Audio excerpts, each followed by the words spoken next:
Hello friends, today a mini patch came out, probably deserved. Every time there's a big patch, there needs to be some small adjustments pretty quickly. I decided, originally I went through all of them, but kind of don't really need to. A lot of them are kind of short changes. If you guys still want to see that video, I'll release it. But instead, I'm going to do this short, kind of highlight videos and just pick out some that stuck out to me. So, a lot of these are small buffs. Bounty Hunter track, he was getting very popular, and I'm a little sad we didn't play more Bounty Hunter before this nerf came out. I still think it'll be pretty good though. 200 less vision, but you still get the movement speed aura for your team, and 600 vision is still an upgrade from what you usually get. So I think this will still be pretty nice, and it's not too bad. We'll mainly focus on supports as we go down here. Enigma, an uncommon support, but sometimes. And in fact, I kind of want to try him as a position 4 a little bit more. I know some people do this, like Taiga on Team Liquid. He plays position 4 Enigma. The Malefice stun change from the last patch seems good. And even though this is a nerf to the hero, I think that they're kind of trying to push the Midnight Pulse radius a little more. And if you get the Shard, it kind of synergizes well because your Shard, like the Midnight Pulse before was like only on top of the black hole, but now with the bigger radius and your Shard, you now kind of pull people in so that even if they're not in the black hole, they might still be affected by Midnight Pulse. And maybe it's more important to get like one really good ultimate rather than slightly more spell cast with the cooldown. And if you're a support, the cooldown I think is a little less important than a core who was constantly casting spells and items. But if you're a support, you're still doing that a bit, but you're forcing objectives a bit more, kind of waiting for that big black hole a little more than core Enigma. So maybe we'll see see how it plays out. Invoker, okay, he's not usually a support, but we'll highlight him real quick. This could be interesting. This increased wall distance, maybe we'll see a little bit more support Invoker, but I think he still has some issues. So I don't think that playing Invoker as a support just for the Shard is going to work out. But we might see more core Invokers, which may eventually lead to support Invokers. Juggernaut, nerf this stuff, right? Keeper of the Light, he's a Enigma right now. Not like actually Enigma. Some people are saying he's really strong. A lot of people are saying he is not. He's got a lot of small buffs here. So 25 more damage on Illuminate, 20 more mana on Chakra Magic, and Solar Bind, 1 second longer at level 1, so that's technically a nerf. But in the late game, whenever you have it maxed, I suppose, it's 2 seconds less. And the minus the talent, level 15 talent, reduce the blinding light by 2 more seconds. So now it's a little easier to get more blinding lights off in a team fight very quickly, if you take that talent anyways. So we might have to try Keeper of the Light and try to figure out if he's good or bad, because I think Solar Bind is a brand new ability, and anytime a hero gets a new ability, many people just don't know how to use that ability quite yet. And his playstyle got changed a lot with his new old ultimate back in the game. His playstyle has shifted from what he just was back to what he used to be long ago. And so I think it might be a mix of just people not used to this new ability and not used to the shift in playstyle. And with these like nice small buffs, especially this 20 mana, I think this one sticks out a lot to me. Because when you get like, say, 1 point in this, 20 mana is kind of significant in the early game. 80 mana for many people doesn't actually give you enough mana for a spell, but 100 mana is pretty close, and this is about the same amount of mana you get from a mango. So Chakra Magic, no cost, 20 seconds. It's like getting a mango every 20 seconds. And then you've got the CDR as well. So that is pretty cool. So I might try some Keeper of the Light. And try to figure out if we're gonna feed like everyone else, or maybe we can figure something out. Some core changes. Lifestealer, even though I just said this is a support channel, but Lifestealer, let's point out, because he was a big loser of the patch, his win rate was really bad. So now he's getting some buffs. I still kind of don't think it is going to be quite an issue yet. I don't think we're going to be seeing a lot of Lifestealers. But maybe it's a little better. I think he'll still need some work. But the reason I also want to highlight this, since Lifestealer sucks right now, people are less likely to pick Lifestealer. So if you liked support heroes that were bad against Lifestealer, this might be the time to play them. So people who hated his natural spell immunity, Grimstroke actually comes to mind. I hated playing against Lifestealer because you try to play aggressively, you Inkswell, and then he just rages. And it's like, oh, I'm dead now. We're dead. Inkswell did nothing. If you watch the video that just came out like an hour or 2 hours ago, something like that, yeah, Inkswell, when it doesn't go off, is a big issue. And Lifestealer was one of the people I hated playing against because he could just avoid that so easily, and he was strong. But now he's garbage. So if I pick Grimstroke, the enemy team, they might think, oh, Lifestealer's good against Grimstroke, but Lifestealer sucks right now. Or they pick Lifestealer, they do well in the lane against me, but then they suck because of like Ghoul Frenzy not being good enough. And I think the hero will still need some work. Even though 3 base damage is a lot, and this is a buff, some of this is these are all buffs. I still think this is not enough to change the fact that he lost open wounds until 20 minutes and 1,400 gold. I think Ghoul Frenzy, even with this buff, is not equivalent to what he once was. Ghoul Frenzy buffs and 3 damage, not the same. Lion, I don't think Lion is as bad as people say. I still don't feel a need to play the hero, but I don't think he's as garbage as people are saying. I don't think you're going to buy this shard, but it is kind of a lot. It's a full-on moon shard practically. Support Luna, we might see a little 0.1 seconds and vision where you cast it on the ground. Kind of cool. But picking a hero to play at 20 minutes,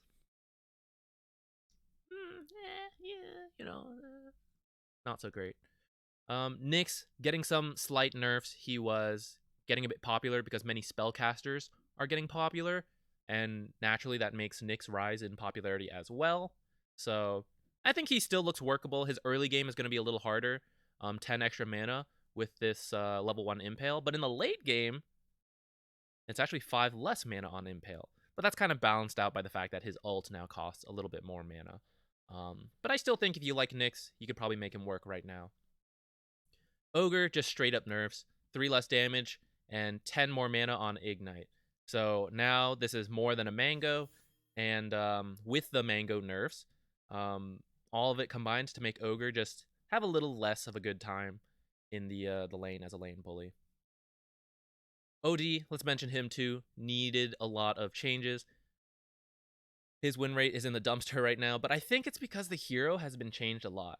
I think what people could do, like if you look at his changes, he's getting a lot more single target damage. I mean, this is 2%, but like the buffs to Arcane Orb before, and then more armor, spell, lifesteal in the late game. I think Ice Frog might be pushing him to be, like, think of some single target killers. You think of like Ursa and like Lycan, or you think of many carries and it's like, oh, what do we build every game? Oh, BKB Satanic, Battle Fury, MKB, Abyssal, oh, single target carry, oh, look at me, I have a Battle Fury, now I'm AoE. I think OD, with the loss of AoE, I don't think he's meant to be like a farming mid. He was already a mix between farming and fighting. I think these changes kind of push him towards fighting a little bit more as this, like, Ursa-style hero, except that Ursa now builds Battle Fury, so I don't know. But I feel like OD could be this run-at-you hero who fights with a lot of single target. And even in the late game, you can now kind of like man-fight heroes a little more because like you fight the PA, you have extra armor, and you're life-stealing as well because Satanic sucks on you, but now you have quite high spell lifesteal. Maybe you can balance it out. Could be interesting. Might be totally wrong. Hero might still be garbage, but we'll see. People still experiment with him a bit. Some nerfs. Pudge. This one's really cool. The issue with the shard before was that you get half cooldown on allies, but if you're winning, you're crushing it, you don't need to use it on allies. So then the shard was like, okay, I have a save, but like I don't really need it. -7 seconds is a lot. So if you look at the cooldowns originally, 30 seconds at level 1, 7 seconds off of that puts you at 23. That is pretty close to your level 3 ultimate. If you're level 18 by the time you get the shard, 20 seconds goes down to 13 seconds. Math, guys. 20 minus 7. 13 seconds is really low for a BKB piercing disable. If you think about it, you could hook the carry, kill them, a big fight breaks out, the carry buys back, TPs a couple seconds, runs to the fight a couple seconds, starts fighting, then gets hooked and ulted by Pudge again in 13 seconds. I think it could be really good. Pudge still has issues with his early laning, but he did get a couple buffs to that, so I don't know if I'm encouraging you guys to pick Pudge, but it seems cool. It seems cool. Rubik got this buffed. I thought it was already a little absurd, but now he got 25 more cast range. We're going to be trying out Rubik. Shackle's a little worse. The ward surviving, I was seeing people just cast Shackles and then walk away. And it was kind of good because the wards would push the lane. And so he could play very safely and still push with the wards a bit. So it's going to be nerfed a little bit. Slark we might see a little bit more. I'll mention because Slark is the bane of many support heroes. This fish bait, really cute icon. But the cooldown now matches Pounce a little better. And so the mana cost being reduced as well means that Slark has an easier time comboing the spells. Fish bait, Pounce, bonus attack speed, whack, whack, whack, whack. Run around a little bit, and then it's like, okay, both are off cooldown, go again. Fish bait, Pounce, whack, whack, whack. So we might see Slark a bit more. I know, it sucks, but Snapfire, 5 more movement speed, pretty cool. It's going to be a tough choice. 200 health is a lot, so is 20 movement speed. Sniper, I don't think quite ready to play him as a 4. I think this is still probably a core thing, mainly because the cast range is not very far. And so to me, what that means is that it's like PL jump sniper, right? Concussive grenade, short range, you knock him back, you disarm all the illusions, you're good. But now that it has damage, not only could you use it as a bit of a farming mechanic, but against illusions in particular, it helps you reveal which one's real. So like say PL dives you, if you use shrapnel, it does very little damage in slow instances, which means you might not be able to pick out the PL immediately. But now you hit him with 125 damage, that is kind of enough where you might start to pick it out, especially if you have shrapnel, if you get a maelstrom proc, like all these like instances of AoE damage is making it easier to pick out illusions. Plus, I think this shard, it was really cool utility-wise, but as a core sniper, it was like, but where's my damage? So I think they just threw it on there. Spirit Breaker, this is a big nerf to his shard if you were playing that. It was dumb. Getting immunity during the cast time, the reason it was balanced before was because it took such a long, he has to go, and then he does the stun, right? And everyone sees it, and they stun him or silence him or whatever. But then he was spell immune, and it was like, what? So you had to commit your immunity piercing stun to stop it. But because it's not a channel, it's a cast time, he goes, oh no, I've been stopped. Well, here I go again. So it was really annoying. But, and they removed the reduction to cast behavior. But it still gives 2 seconds of spell immunity after the cast, which I think is just more balanced. It's a nerf, but I think it's more balanced. Because Nether Strike repositions you, which means you ult a guy, great, but now you're there and the enemy team is surrounding you, and you're like, ugh, hey guys, what's up? Now you've got some spell immunity, you cast your bulldoze, and maybe you can run out of there alive and not just get like killed there. So it could still be a pretty good shard, but it's just it's not as broken as it was. This is a pain. I can't believe they buffed it. Terrorblade we might see a bit more of too, if you're thinking about heroes to play, considering the carries. This just seems really good. Extra 25 more movement speed means that when you use this in the meta form, it's easier to kite people. So I kind of think we might see a bit more Terrorblade. Blah, blah, blah, stuff that's cool. Tusk, Shard seems like Frozen Sigil's getting there. It's this AoE move slow and attack slow. Scouts for you. I think it feeds gold. It used to. I'm assuming it still does now that it's back in the game. 340 movement speed, kind of a lot. I guess you need a little bit of micro. Technically, you can have it just follow you, but it is kind of good to like move it around, but it's not too much micro. So if you guys like Tusk, I think that this Rose and Sigil change is looking better and better with these buffs. If you're a Venge player, you're a little better. I'm not decided on it. I think overall this is a buff to support Venge because first off, you're just gonna be a little tankier. You get a little extra damage, even though I think this change is more for core Venge, who's going to get like who is going to use Wave of Terror to secure last hits. This extra 10 damage at every level is for the core Venge, but as a support Venge, like okay, 10 more damage, I'll take it.